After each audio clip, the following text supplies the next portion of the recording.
For when Gentiles, having by nature no law, do the things pertaining to the law, these ones not having law are law to themselves, who show the work of the law written in their hearts, testifying together of their conscience, and between one another concerning logic, accusing or also excusing, in the day when God will judge the secrets of men according to my gospel through Jesus Christ. Romans 2:14-16. Through Adam's disobedience of God's commandment, he gained the knowledge of good and evil. Good is that which is beneficial, and evil relates to that which causes calamity. Genesis 3:22. This knowledge became a part of his nature, which was passed down to his offspring. Genesis 5:3. God gave Israel the Mosaic law. However, he did not give the other nations laws to govern their lives by. Rather, he permitted them to walk in their own way. Acts 14:16. However, that does not mean God did not leave a witness of himself among them. Romans 1:20, or that they would not be held accountable for their works. Romans 2:14. The Mosaic law is holy and rational. Its commandments are just and proper. Romans 7:12-16.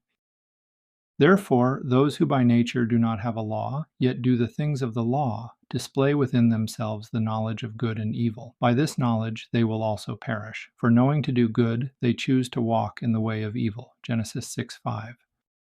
The conscience is the internal faculty by which a person distinguishes between right and wrong based on their knowledge.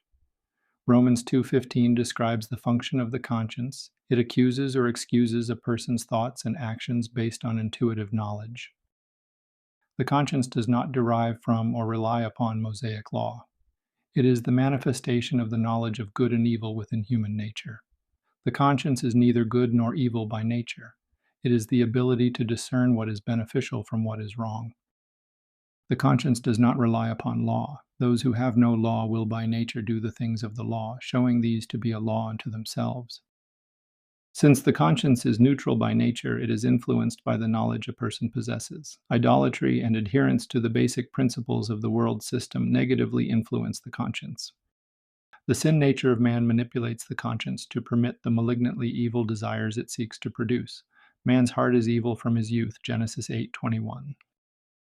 As those who are saved, we are to train our senses to discern right from wrong. By doing this, we train our conscience to align with the truth of God's word as we walk by the Spirit. Hebrews 5:14. The Christian Life, www.thechristianlife.org. This video employs AI-generated images and an AI-generated voice for narration to enhance accessibility and convenience for our readers.